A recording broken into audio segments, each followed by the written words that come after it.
Welcome back to Fantasy Football School with the Tartan Touchdown. We are going to keep talking through who are the studs, the staples and the sleepers of your fantasy football draft. Where should you be looking to pick these players up? Where are you going to get the value that is going to mean you are going to win your fantasy league? Let's move this on to the most interesting position in fantasy, wide receivers. Now, we have actually been, as a three, we suck so bad, by the way. Because for our stud picks, we have picked wide receivers 1, 2, and 3. It's like nothing kind of cute or interesting to be found here. So in that name, we are going to go in order, which means we're starting with Stu. Tell us why everyone loves Ja'Marr Chase. Yeah. So obviously another homer pick, but Triple Crown winner from last year. The guy was an absolute monster, for the Bengals offense, and had to be to keep us relevant and keep us in that hunt for that playoff game, or for the playoffs last season. I fully expect him to be up there in the top 3 receivers again this year. Whether he, don't know if he does the Triple Crown again. I think maybe a double winner, 2 years in a row. I think this happened, maybe 5 or 6 times in history, Dan, I want to say. Not often. It's not happened since, I think, maybe in the 90s since the last time I had. Oh, my God. Find that out, right? Don't worry, I'll figure it out. You tell us about why Chase is amazing. Very nice, probably. But yeah, if you look at him though from last season though, he was WR1 by a long distance. I love Justin Jefferson as well. I think he's an absolutely quality player, and he should be up there too. And I considered him as my choice because I thought maybe I can't go homer every pick, but I just looked at it and went, okay, well, Ja'Marr put up 1,700 yards. Jefferson was 1,500. 17 TDs as well. He does sometimes get the odd, didn't do it last year, but he does sometimes get the odd rushing TD too, because we do sometimes love handing Ja'Marr the ball behind the line of scrimmage. Just the amount of targets, the amount of receptions he gets, and just that yards after catch. He's an absolute monster, so he's going to put up points for you every single week, regardless of opposition. Look what he did to the Ravens. Every time he plays the Ravens, it's pretty much I'm going to go for 150 to 250 yards, and away he goes. So, Ja'Marr Chase, love him. Right, okay. We do all love Ja'Marr. There's a reason that he's kind of the leading consensus 101 in most fantasy leagues. There has been one player in NFL history who has ever done back-to-back receiving triple crowns. And I'm sure this guy's right on the tip of your tongue, as it was Don Hutson who managed to do it not once back-to-back, but 4 times in a row from 1941 to 1944. You know what I mean? Aye. So, yeah. Doesn't happen often. Right. Who's Hudson on, Brian? Oh, it didn't tell me, I'll be honest. I read that quickly. I went, right. He won it a 5th time. He won it in 1936 as well. So there you go. My pick for this is the 2nd ranked wide receiver in all of fantasy. It is Justin Jefferson of the Minnesota Vikings. He is incredible. My bigger take with JJ at the minute, because the worry with JJ is, oh my God, he has a new quarterback throwing him the ball. This guy's, for all intents and purposes, he's a rookie. Yes, I know it's not his rookie year, but yeah, he's all intents and purposes a rookie throwing the ball. I'm sorry, I am all in on believing in Minnesota as an organisation.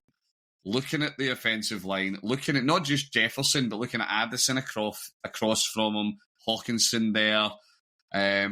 You've got so many good weapons, and you've got such incredible coaching, which, as we've seen last year, somehow made Sam Darnold relevant. So for me, it's JJ. Do I think that he's the number 1 receiver come the end of the year? Absolutely could be. Yep. I genuinely think any of the 3 guys that we're going to talk about, it's a coin flip. Any of them could be number 1. Completely depends on how their team's year shakes out. Chase, just to stick this boot in again, Chase maybe stands a slightly better chance because the Vikings have a defense. They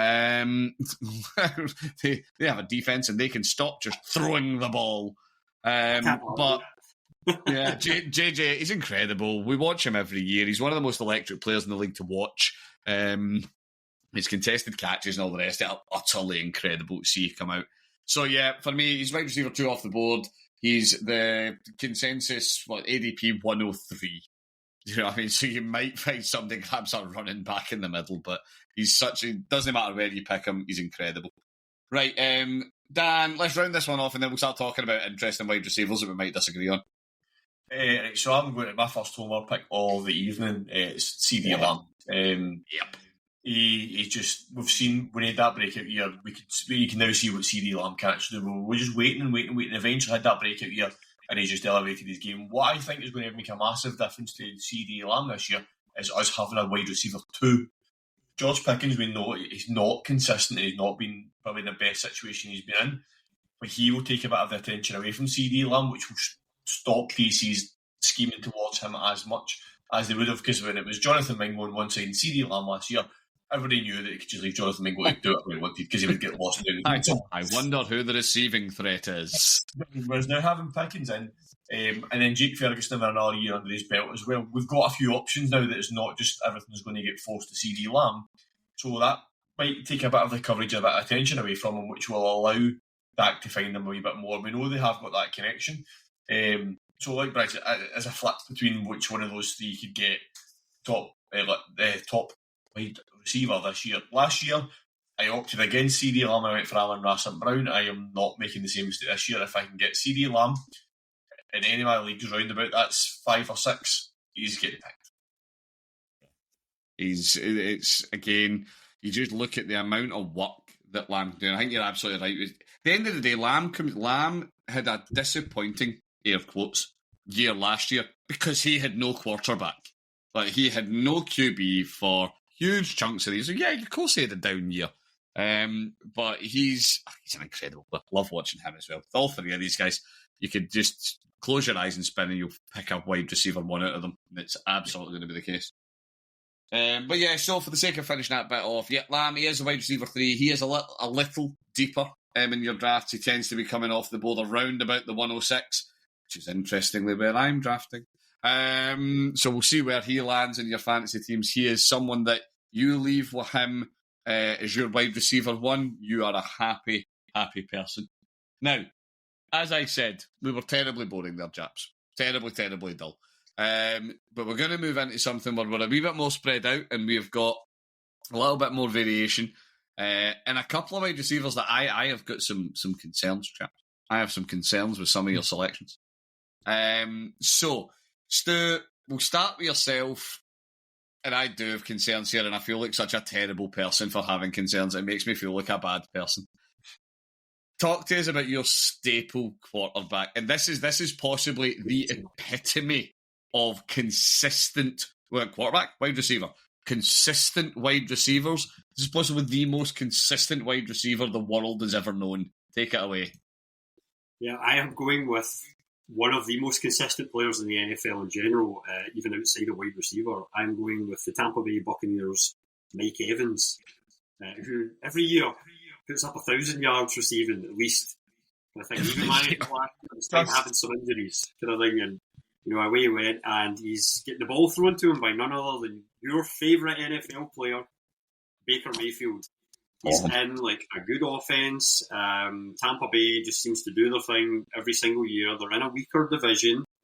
They make the playoffs. They've obviously won the Super Bowl a few years ago with Tom Brady and all that. They don't really seem to have fallen off as hard as everybody thought, and they actually seem to have managed the exceedingly rare mini rebuild and are all kind of sort of in contention. I'm not saying I'm not saying they're a Super Bowl favourite or anything like that, but I look at their team and go, defence is good, O-line's good, there's weapons, and they have a more than serviceable quarterback. So I look at that team and go, you know what, they're set up for success. Mike Evans, yeah, I know he's getting a little bit older, and that's maybe where your concerns start. Yep. And the durability might start coming into a question, but I just kind of look at him and go, you know what, like for where he's getting drafted, I still see it as value. I think so. You're usually getting them like third, fourth round, like end of the third, going into the middle of the fourth is where you're going to pick them up. And I look at him as like, well, even if you go running back, or running back quarterback for your first 2 rounds, he's a pretty good guy to have as your WR1. But if you've already went wide receiver, why not spend on him to be your WR2?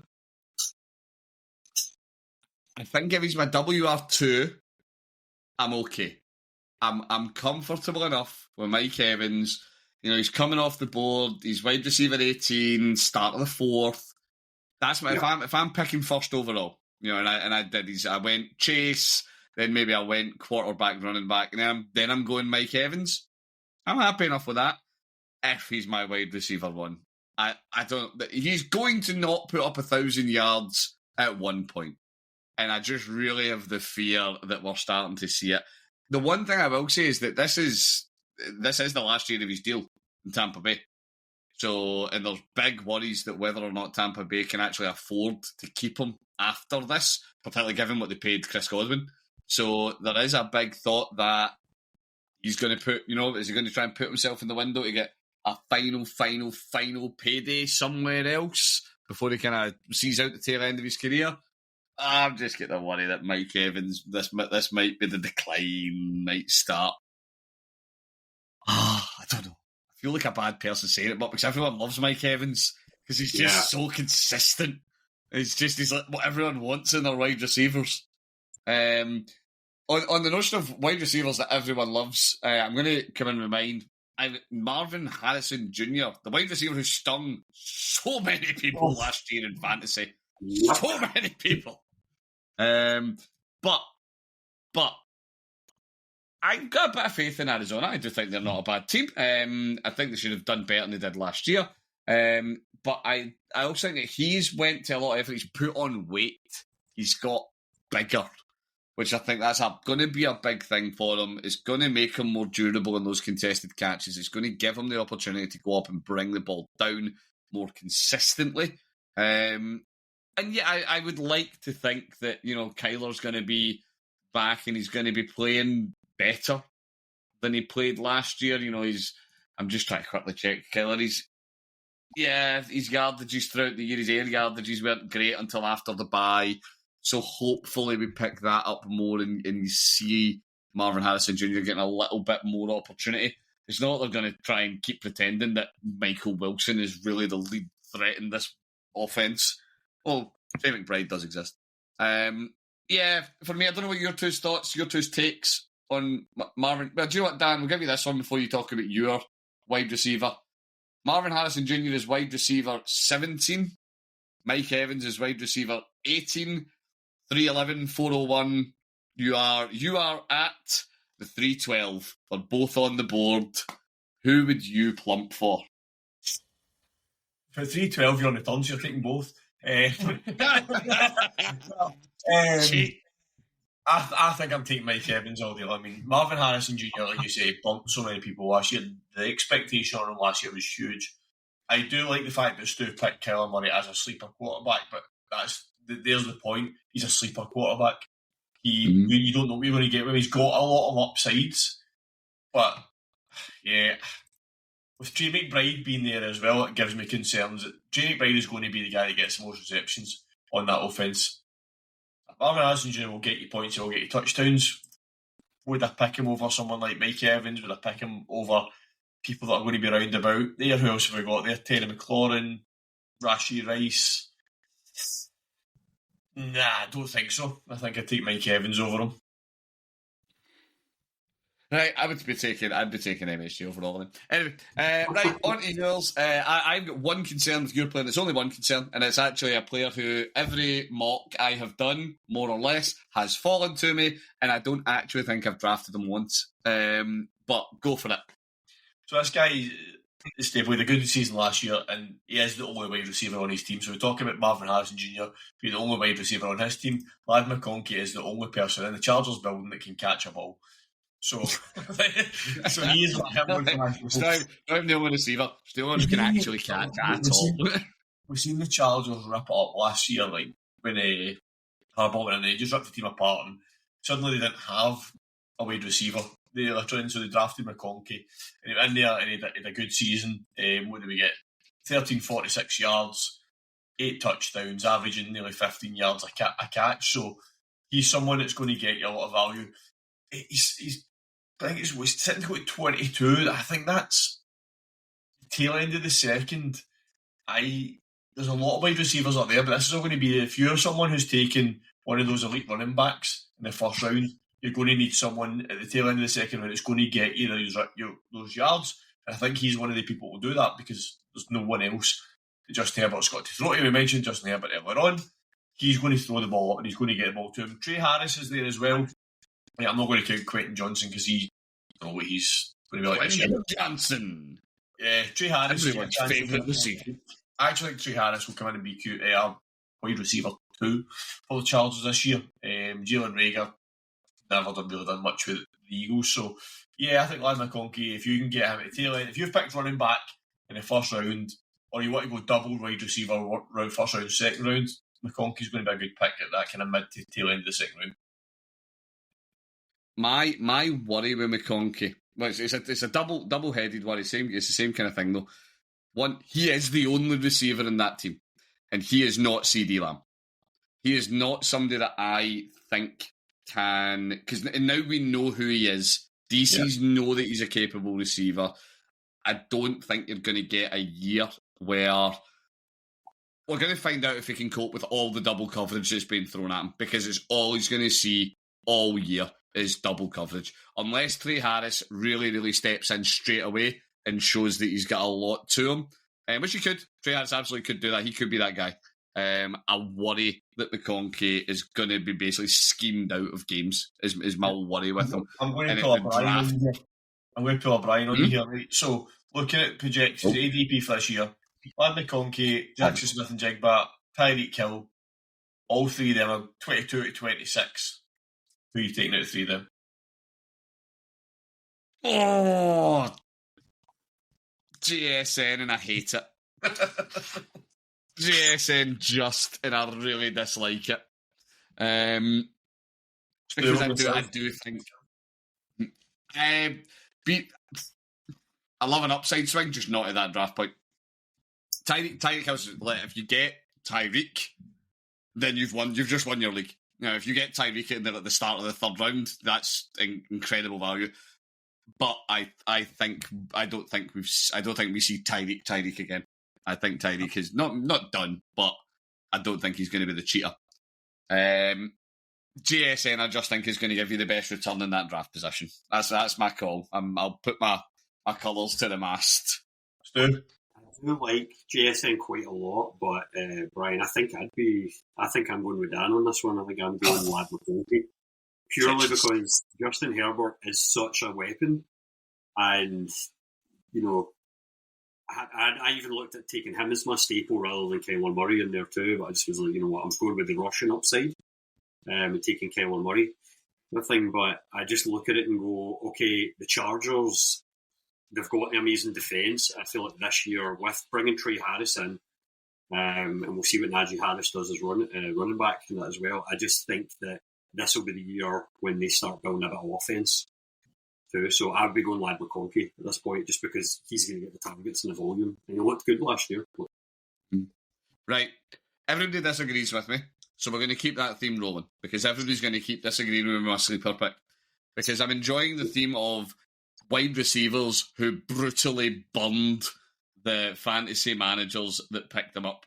So, my deep wide receiver, and to be fair, actually, you two have both done better at your homework than me. You two have both went for a deeper wide receiver. But my deep wide receiver is wide receiver 45 off the board. He is the wide receiver, allegedly. Wide receiver 1 on his team. You're picking him up at the start of the 9th. It's Jaden Reed on the Green Bay Packers. And he has shown that when he plays really, really well, he will drop 39 points on someone. He's then shown for the remaining games of the season he will drop 4. But if the Packers could please, because the Packers are a good offense. The Packers have got weapons. I like Love as well. He's a good quarterback. If they could simply decide that Jaden Reed actually is their wide receiver one, and they don't have some amalgam of like 6 wide receivers who are all wide receiver one, it would make me so much happier. But on the notion that this is a sleeper pick, and I'm looking for a player that's deep that I think has got the upside to become a top 12 finish. Jayden Reed, for me, has got that upside. He is the guy that you turn around and tell me, yeah, Jayden Reed finished as wide receiver 7 in the year. I wouldn't be that shocked. I wouldn't be that surprised. Just went, they just dialed in on him for more than 4 games. I don't know. Where do these land in the mess that is the Green Bay wide receiver core? I think they probably would have, Brian, you mentioned there, is they have too many weapons, right? They have too many wide receivers for him to become. And a classic example of this, if you look at, you've got it in front of yourself now, if you look at Sleeper, Jayden Reed's going as the 100th pick. Going at 101 is Matthew Golden, his teammate. This is the problem. The Packers have too many wide receivers. They're all good wide receivers, and they could all be WR1s, but they spread it out, and that's why none of them ever are that elite level of points, because they spread it out so that they all eat and they all get the points, and that's exactly a pitting of it. Jayden Reed 100, Matthew Golden 101 is sleeper. I mean, it's maybe one of those situations where, like, for the Green Bay Packers, for real life, it's a great wide receiver room. Like, why would they want to do anything different? Like, for Jordan Love, like, can pick and choose kind of thing, depending on the scenario, like who's hot, who's not, kind of thing, and off he goes. It's just for fantasy for us and everybody else. Us, the important people. Must pick one, guys. Just before I forget, Brian, on the Green Bay Packers note, when you were talking about Hudson earlier, I looked this up earlier on, just as a good point to bring it up. Nice. He played for the Green Bay Packers. That was the team he was with. Played there his whole 11-year career, never went anywhere else. This was also the era, though, where players played both ways. Much like a guy who hasn't been brought up yet, Travis Hunter. I don't know if he will be brought up. Anywho, he played both ways. He was a safety, and also in one of those years, 1940, he led the league in interceptions. So not only was a guy, he was a multiple Triple Crown winner, he was also the best safety in the league at one point, or at least the best ball hawk in the league at one point. What this clearly means is that taking Jayden Reed is an absolute value, because Green Bay has historically produced such incredible wide receiving threats. Well, we'll go up this one in order to the deepest wide receiver. Stu's got the honour of having the deepest wide receiver selected. So we went for wide receiver 45, which was Jayden Reed, my pick for a sleeper candidate. Dan, you want to take us away with your suggestion at wide receiver 63? You're picking this guy up, and at the end of the 14th round, he's basically free. Yes. Stu mentioned Mike Evans earlier on, who's we know is the receiver number 1 in Tampa, but someone I think is someone to kind of stash maybe for the season as goes on, in case Mike Evans falls off, he gets injured. We know Chris Godwin's got a few injuries, stuff like that. Is Jalen McMillan. I think he's a good sleeper to have. I had him, he basically sat in my bench last year. He kind of come on at the end of the season, he kind of come on a bit of a game, got touches. 8 touchdowns last year for 502 yards, averaging 13 yards a catch as well. So, I mean, if you're getting 8 touchdowns off of 502 yards, you're doing something right. So if you can keep that kind of level up, then I think he's a good stash to have on your bench. If you're picking him up in the last couple of rounds of your draft, or even potentially waiver wire week 1, week 2 if you get an injury, I think he's a great sleeper pick to have. Yeah, he's a great grab. You look at him particularly from week 14 on. Last year, he had a run where he was picking up touchdowns like they were going out of fashion. Yeah. And if he does develop that rapport with Baker, where he becomes that kind of big red zone target, it's absolutely a huge value here. Huge value. And picking up bits of the Tampa Bay offense. Jump back, I just realised I actually made it sound worse than it was. He actually had 8 touchdowns off of 39 receptions. He had a touchdown every 5 catches. For someone who is a wide receiver 4 or 5 within that room, a touchdown catch on every 5 catches that he made last season. Absolutely brilliant end of the season for him. Right, Stu, let's round these wide receivers off. You have went the deepest, sir, with a name that everyone knows. At wide receiver 70, you are getting him for free. It's his 16th round. And I get that, this player, I get that he's older now and he's not what he once was, but I'm absolutely shocked how late he is ranked and how late he's been drafted. So I'm going with DeAndre Hopkins. And I look at him and I go, okay, the guy is formerly one of the best wide receivers in the league. Yes, I know he's getting older, but he's on the Baltimore Ravens. It's not like he's playing for the New York Giants or something like that and he's seeing out his career, kind of playing with a journeyman quarterback. He's playing with Lamar Jackson. And then when I look at I'm looking at the Ravens depth chart here, kind of thing. So you've got obviously tight end. You have Mark Andrews, who, let's face it, is also getting older. And as much as he was still a decent target when he was healthy, there was some noticeable drops that weren't part of Mark Andrews' game for last year. So I look at him as a player going is he starting to fall off the cliff? Then you see you've got so WR2 for the Ravens, Rashad Bateman. Again, he's shown flashes, but he's not been absolutely electric so far. Then Zay Flowers, another guy that a lot of people kind of were high on in drafts the last few years. He gets taken probably earlier than he should be. And again, he doesn't always give you what you want from him every week. So I just look at it and go, you know what, there's opportunity here for DeAndre Hopkins. And he is classed as a WR1, at least for now, on the Ravens depth chart. And when I see him going, if I can grab him in the last round of the draft or, in one of those last 3 rounds, of course I'm going to bet on D-Hop. If he doesn't do well, oh well, off the waivers with you and I'll grab somebody else kind of thing to fill in. He cost me nothing. He's a great shout purely for that reason. He's such incredible value. And there is, because the decline of Mark Andrews, I think, is actually the biggest thing here. Because Mark Andrews' big strength is that Mark Andrews is just a huge human being. And he's just a huge human being in the red zone that you can throw a ball vaguely in his vicinity. And historically, that's just meant touchdowns. Not at the minute, not as much. He saved his season with touchdowns, which, he does that. But if that decline continues, D-Hop could fill that role. D-Hop's a similar kind of thing. He's got a huge wingspan. He's great at bringing the ball in. Yeah, good, easy B. Yeah. Right. Guys, I hate to say it, but we have actually done it again and we've been really bold again. We're into tight ends. It is a final position group that we're hitting. And yet again, we've went 1, 2, 3. This time, we'll do it the same way. It's putting you back into the floor, mate. It's a tight end that he is tight end 1 off the board for a very good blooming reason. And he's a tight end I actually think is undervalued at the 203, which is a hell of a statement. Take it away, mate. Tell us who you're thinking of. Yeah, so I'm going with, you probably all guessed it, I'm going with Brock Bowers from the Las Vegas Raiders. For me, I'll look at him and I think he's a tight end stud, TE1 last year, can easily do that again this year, especially now that he has Geno Smith, who we've talked about earlier, completely reasonable quarterback, maybe not the best in the league, but he's at least average enough and he's going to get the ball to Brock Bowers. And I just also look at Brock Bowers and go, he's exactly for his draft position, like you said there, early in the second, that is the ideal guy to take on the turn. Whether you go WR, RB, or if you go early on Josh Allen, why not take your tight end kind of there as well? You've taken 2 of the the main position groups, and Brock Bowers, if you look at what he did last season and the fantasy points he put up, I think he was tight end 1 and he was.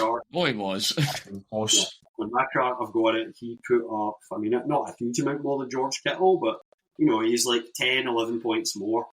And once you go beyond these 3 tight ends that we're going to kind of mention here, there's a big, big drop off to the next tier kind of thing. So if you have a chance at grabbing one of these 3 guys we mentioned, you should probably do it. And for me, it's Brock Bowers as the guy I'm going to take first, especially if I'm on the turn. Yep. And for the sake of just when we talk about last year, having Brock Bowers in your team was the same as having another RB1. That's what that meant. You had Brock Bowers, you were getting RB1 production out of your tight end spot. That's the money can't buy that. Right, Dan, you have got the second highest ranked tight end on the board. He's tight end 2, obviously. He's coming at the end of the second, though, so incredible value. Yeah, there's not a chance in any league that I know I am in that this guy goes at the end of the second. He's going way before it. Yeah, Jake Bride. there's no way you're getting Jamie Bride at the end of the second in any draft that you're in. If you're sitting, even at the turn, because Brock Bowers will go either at the top end of the turn or the bottom end of the turn. If Brock Bowers is off the table, take Trey McBride. So if you've got a wide receiver already, you've got your running back, and Josh Allen's gone as well. Josh Allen's, that's a tough one to go with. But if Trey McBride is there and you've got your wide receiver, you've got your running back, at that point in your draft, you're probably likely, if you've got your running back, top wide receivers will be gone. If you've got your wide receiver, the top running backs will be gone by the time you get to that. Trey McBride's your pick. For me, 111 receptions last year, the most on that Cardinals offense. The next most was Marvin Harrison Jr. as Brian pick with 62. He had almost 50 but catches more than his WR1 last season, and he finished with 1,146 yards. The only thing last year, and this blew my mind, he only got 2 touchdowns last year. Well, I remember there was that run where, like, why is Trey McBride still not scored a touchdown yet? So this is my... Right, for clarity, I am all in on Trey McBride. I completely agree. My one worry wasn't last year. Trey McBride has been in the league for 3 years and he has 6 touchdowns total. We might just need to live with the universe that Trey McBride, he is an absolute target hog. He's a receptions king and he's going to get yardage. Might just not be the red zone guy. Might just not in that. I think premium and PPR league, that's what you need. Yeah, there we're talking. What is our main league? Tight end premium. Yeah, I am so on board with Trey McBride. It's my only worry. My only worry is that what if those touchdowns don't come? But he is the poster child candidate for positive touchdown regression. You just expect him to get more because averages say so. And you don't disagree with maths. Right, on to mine, who somehow actually does, right now at his ADP, represent ludicrous value. It is the tight end 3 off the board, but somehow, according to ADP, he's around in the 4th. It's George Kittle. He is credible value. He is a known asset. We know what George Kittle does. The biggest thing for me right now is George Kittle, unfortunately, is a very good pass blocker. So when you have the San Francisco 49ers with lots of receiving weapons, George Kittle kind of fades away into nothing because they just tell him to go pass block. Unfortunately, right now, the San Francisco 49ers have, I don't know, I'm waiting for a phone call to see if I'm getting any snaps at wide receiver this year. They are that thin. Everyone is hurt. Juwan Jennings isn't hurt. He's just demanding a trade or a new contract. Ricky Pearsall is hurt. He's on PUP at the minute. Brandon Ayuk is coming back from having no knees. So who knows when he's going to be back. If, as it looks very, very likely, the Niners don't have many of the receiving weapons, you are just going to watch George Kittle eat targets on a good offense. Because, again, we talked about it earlier with Dallas, and you can't stack the box against them. You can stack the box against San Francisco if you want. Christian McCaffrey will just run straight through it. Doesn't matter to him if the box is stacked. He'll run over it until his knees explode. So, yeah, for me, my stud pick is George Kittle. I will be having all of the fantasy shares of George Kittle at that price. That is an absolute steal to be. Imagine you have got George Kittle, you have got 2 stud wide receivers, and a high tier running back all in your team by the 4th round. It's incredible value.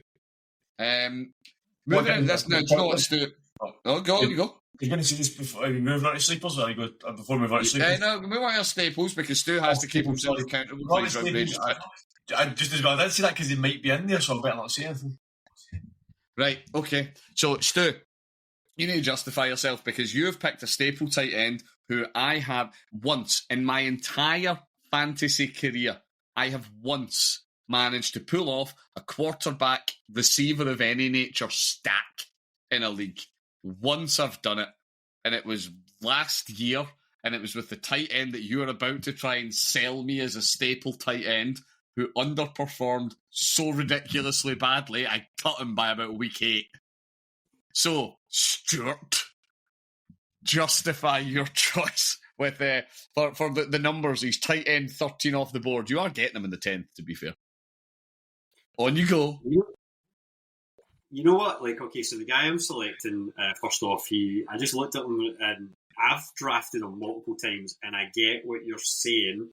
He did burn you last year. I've went with Dalton Kincaid from the Buffalo Bills. I know that there are maybe sexier options out there as staples. And what's hilarious is when we get to sweepers, the guy I've picked as a sweeper scored massively higher than Kincaid did last year. I look at that Bills offense and I look at their wide receivers and I go, you know what? There is still room for Kincaid to basically kind of improve his production, and he's still going to give you like a reasonable production each week. And I do like a bit of Dawson Knox as well, though, but I feel like Dawson Knox is a better blocker, so he sees less targets. Yes. I feel like with Josh Allen at quarterback, who the Bills have to play in the division, or who the teams are playing against each year, they do have a fairly soft schedule. Sorry, Jets fans, I don't know if it's going to be that much better this year with Justin Fields. I'm so sorry for saying that, and I do love my Sauce Gardner and all that too. I look at them, the Dolphins, they have constructed a defence that seems to be made out of the remnants of the FC North, because I think they have Minkah Fitzpatrick. They just picked up one of my favourite Bengals of all time, Hilton, but Hilton was starting to fall off the cliff last year. Like, he was part of that problematic Bengals defence, and he looked a shadow of himself. He was no longer as assertive. He seemed to be second guessing, and I think it was partly because the guy might be beginning to lose a yard of pace, kind of thing. So anyway, I just look at Buffalo and I go, you know what, Kincaid, he's a big guy, he's a big body, he's a big target. I think that, this year he should be a staple in your team, and he's well worth his ADP, or even reaching on him a little bit. So if you can't get Kittle, if you can't get McBride, and you can't get Brock Bowers, if you're still floating around later on looking for a tight end, you can do far worse. My fantasy of last year would disagree. Right. Right. Well, do you know, right, Dan, I'm going to keep you to the end, because you've actually got, of our three staple tight ends, you've actually got the most interesting one. My staple tight end is tight end 10 off the board. I think he's actually just incredible value for where he goes. It is my only homer pick, actually, of this whole episode. It is David Njoku of the Cleveland Browns. He's just a fantastic tight end option. The only reason that he finished as low as tight end 11 last year was because he missed 6 games. Because he then had to start turning up to games in a mask, because he's so hard. Because he blew an egg up or something in his face. I can't remember what he did. It was some comedy injury, right enough. But yeah, so now when he's on the board, when he's on the field, he's shown that he's incredible. He had his breakout year in 2023. Yes, I know the Browns quarterback room is an absolute tire fire. No one has to tell me. But receiving tight ends are somebody who tends to be bad QB friendly. So they tend to be quite a safe option, particularly if we wind up with Dylan Gabriel or Shedeur are playing and they're rookies. You tend to find they target the tight ends in short routes, which would boost David Njoku. Right, off him, because he's actually, his staple tight ends go, he's quite dull. Because he's kind of always in the middle of the tight end rankings. On to yours, Dan, because yours makes sense, but I disagree with you in a good way. On you go. You know, someone who plays against him in his division, what's the chances of that? Do you know what? It's actually... On you go. I'll come to my disagreement later. The reason why I decided to pick this guy is not, as a good tight end, but it's also someone who, if you're new in fantasy and you're not sure where you go, he's not a name you're going to look at because his name's never in the headlines. You wouldn't know who he was unless you kind of really knew what you're talking about the NFL. So I've just done this fantasy school for people that are maybe new to this to fantasy. Someone who I think, if you can get him the position where was I guess looked at that a second ago, the middle of the 7th is Jonnu Smith. I think he would be a great pickup at that point in the draft. He last year was the top receiver for the Dolphins. He had 88 catches. He had more catches than any of the wide receivers. He's moving across to the Steelers this season, where I think he will do well under the offence. We mentioned already that Steelers offence is serviceable. Aaron Rodgers will use his tight end. He will use him. And I think Jonnu Smith, at that point in the draft, is a great pickup. And between my sleeper and my staple, I couldn't decide which one to put where. I think both of them would fit into one of them. But I went with John Smith as a staple just because I think if you need a steady tight end that's going to get you points without being one of those elite Brock Bowers, Trey McBride type players, and they found to pick up John Smith, I think, is a great pickup. Now, my only worry, because I agree with John Smith's great, and last year in Miami was fantastic. He finishes tight end 4. My only worry is that Arthur Smith loves him. That shouldn't be a problem. That shouldn't be a bad thing. Freiermuth is not disappearing. And I think this is going to be a situation where the Steelers' tight end room, as a unit, I have really high expectations of next year. I actually think as a receiving group, they are going to do really well. I think because it's like the Green Bay wide receiver room all over again. I think they're going to cannibalise each other. I think you're going to be finishing your year disappointed that you had one of them and you couldn't play them both at the same time, because I think together they'll put up great scores. I think individually they're going to eat each other, and I think it's going to suck really badly for them. But it's such a shame. He's such a talent. Yeah, Brian, on that, like when I was looking at my, who am I picking as a staple, I did consider saying Tucker Kraft, but I faded him in part due to the Green Bay Packers receiving room. I do worry about the Steelers in terms of, for exactly what you said. It reminds me too much of when the Pats brought in Hunter Henry and I forgot his name. I can see his face. They had two really good tight after Gronk left. Mike they had those two really good. Sorry, who was it? Mike Gesicki, no. Before Gesicki, they had two really good receivers, tight end. They used them both as blockers more than anything because it was just shore up the line. And I worry that what's going to happen is with Aaron Rodgers, sure, he might throw to them sometimes, but I sort of see both Muth and Jono Smith being used to block a little bit more, just to kind of give them more time to get it to DK Metcalf and whoever else kind of thing, as wide receivers. But I totally get the pick. No, Jono Smith was incredible last year. What he did in Miami was wild. Right. Let's move into the final little section of players that we have, guys. It is our sleeper tight ends. And we were so close to going in order for this one. It's tight ends 15, 17, and 18. Dan, do you know what, Dan? You're topical. Your tight end choice here is exceptionally topical. Why don't you lead us off, sir? So you've tight end 15. You're currently picking this guy up at the very start of the 11th round in drafts, which is an incredible value for any part of the passing attack in this offense. It would be Jake Ferguson. And I know Stu is a massive fan as well. That's another homer pick, and I think we touched on it with CD Lamb earlier on. The Cowboys' passing offense this year should be much better than it was last year, so with that going back. But I just feel as a unit with Schottenheimer come in, there seems to be a new emphasis on making sure that Dak's got the weapons that he needs. Jake Ferguson's obviously been there. Last year he only did just under 500 yards, not a touchdown last year. But the year before he went for nearly 900 with 8 touchdowns, which I think with fully fit Dak is what we will see from Jake Ferguson again this year. Dak was like his tight ends. We've seen it over the last few years and the different ones he's had. I think Jake Ferguson. So where do we say he's going, Brian? Sorry, I've completely missed that there. So he's currently going sleeper ADP's 121st pick off the board, very start of the 11th round. If you're getting Jake Ferguson at the very start of the 11th round, then somebody else in your league's not looked at him properly, because there's no way he should be going that far.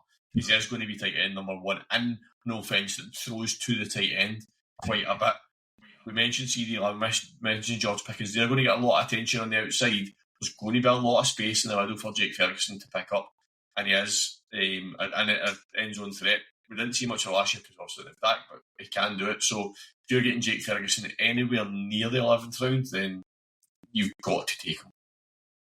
He's such a value pick at that point. I took completely, and he got paid today. Woo, go Jake. Yeah, he got his bag.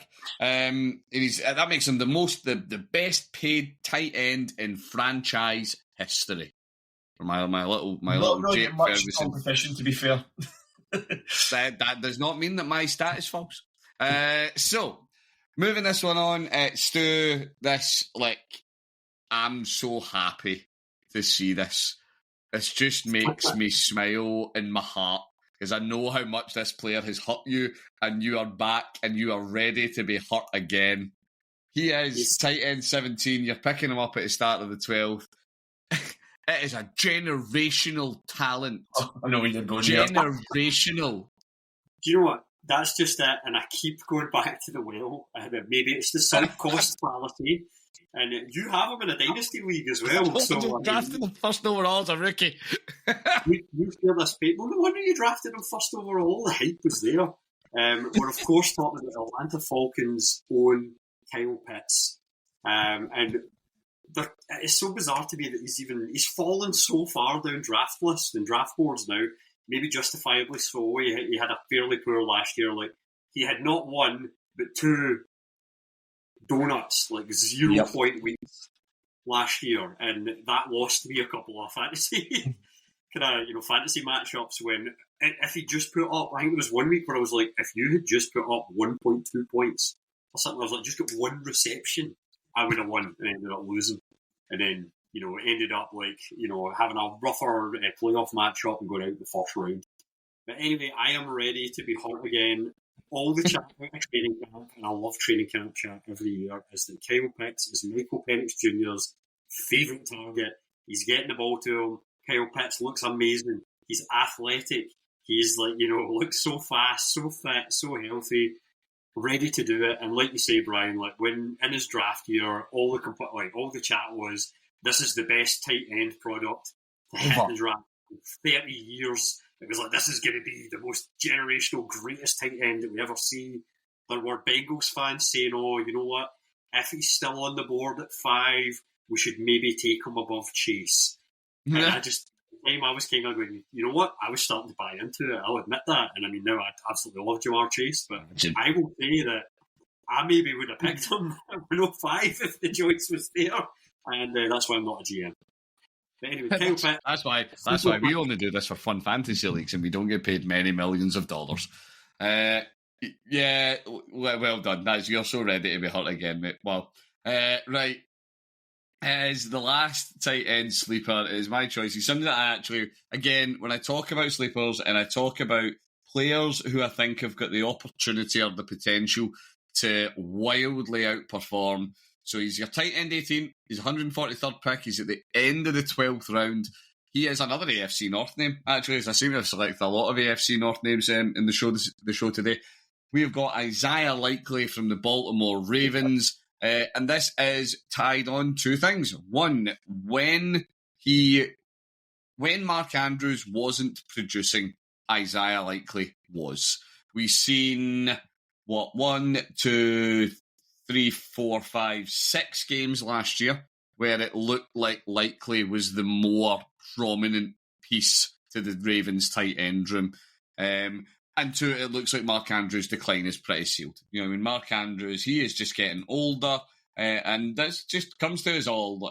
So I really think that we are going to see the Ravens shift that offense or that tight end room more and more to focus on Likely ahead of Andrews. Andrews is a player that I wouldn't touch this year in drafts, just that his ADP I think is far too expensive for where he's going, but Likely end of the 12th round, stick him on my bench for a couple of weeks and see if he comes good.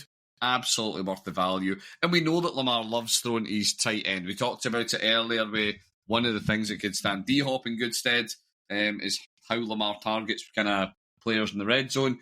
There's no reason that I can see that, what I've just grabbed actually, that all 6'4" and 245 pounds of Isaiah Likely couldn't be that red zone target for the Ravens. So yeah, he's on the board at the end of the 12th. I will be absolutely looking at grabbing him. He's one, Dan, that I know you were really interested in. Likely it was one that was in your board as well. Yeah, I had him last year, and every year Mark Andrews was there, I picked him up just as a random tight end. I don't know if I picked him on a waiver wire or something like that, and I just happened to have him, and he went off, like you say, just when Mark Andrews wasn't doing it, he was.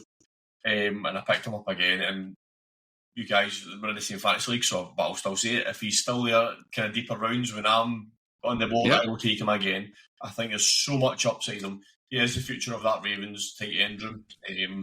And with the receivers the Ravens have got, we mentioned obviously D-Hop and Bateman, stuff like that. Zay Flowers, he's well in that of being a proper threat for that Ravens offense. He's not just a tight end. He can play. We've seen him playing in the slot as a tight end. He can play. Yep. He's built like a wide receiver that plays tight end.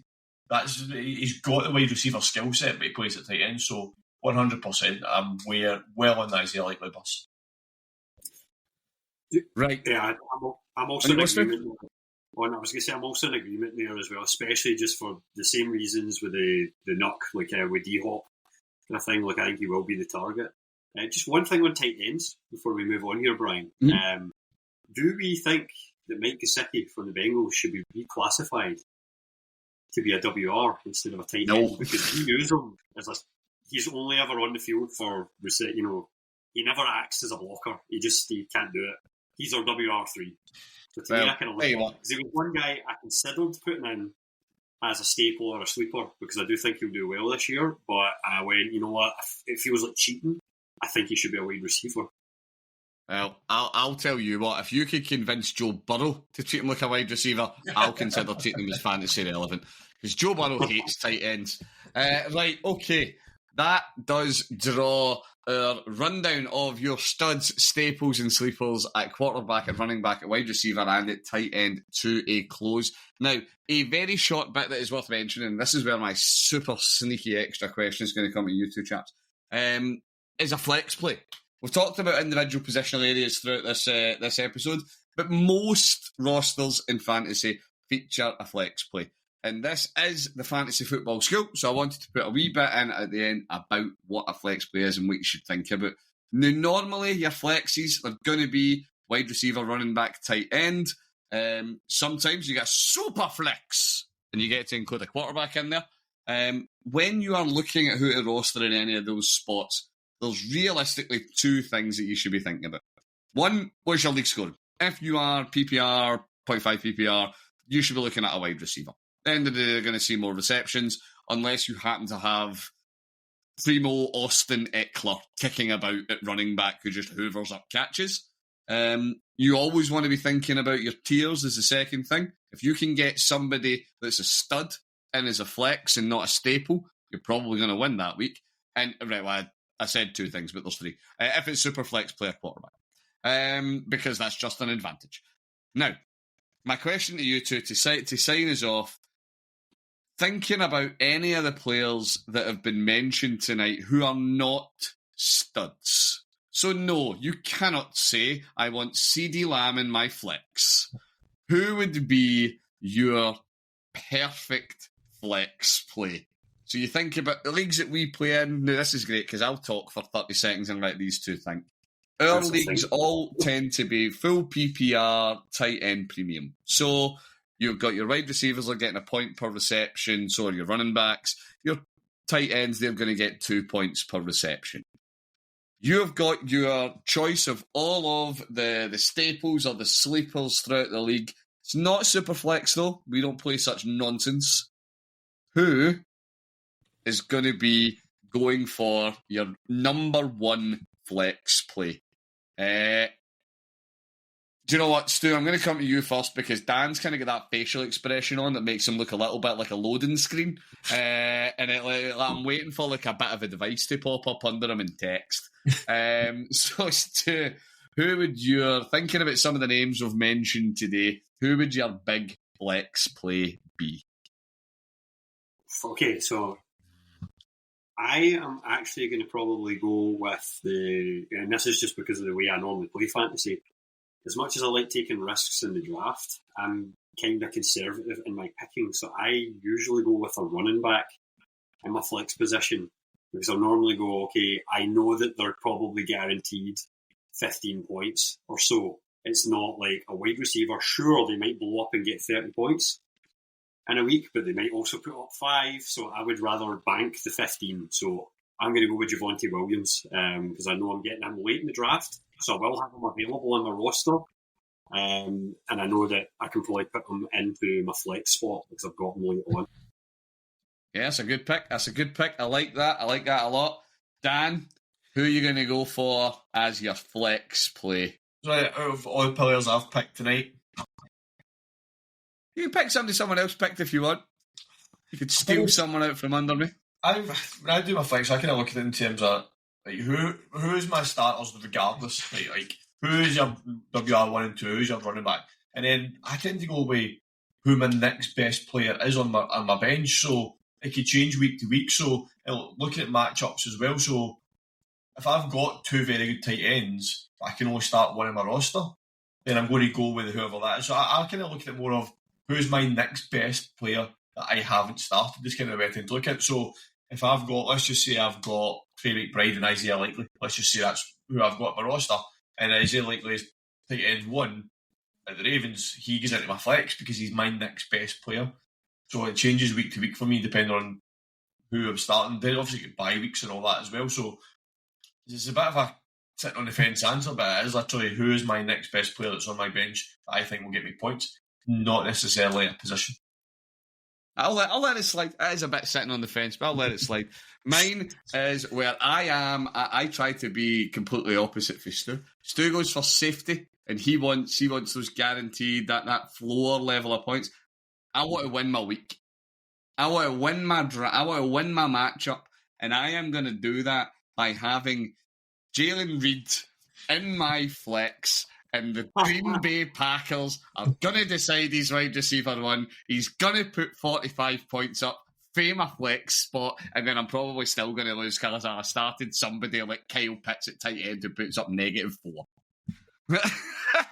Right. Okay. Thank you very much, guys. Thank you very much to everybody who's been listening to us. This does draw this episode of Fantasy Football School to a close. We hope that you've enjoyed listening through, talking who are the studs, who are the staples, who are the sleepers, who are the people that you should be targeting as you work your way through your fantasy drafts. Stu, once again, thank you very much for joining me tonight, mate. No, thanks for having me on board. It's been great fun talking all things fantasy and also getting to have my little Kyle Pitts speech. I enjoyed that. I'm ready to be hurt again. Dan, this is great. I've been in the host chair and everything. Dan's not even got to be in charge and tell me after being obnoxious. I've had the night off. He's just going to sit there and just listen to me make an idiot of myself. Right, thank you so much for being on with me as well, Dan. It has been fantastic. And once again, to everybody listening, thank you very much.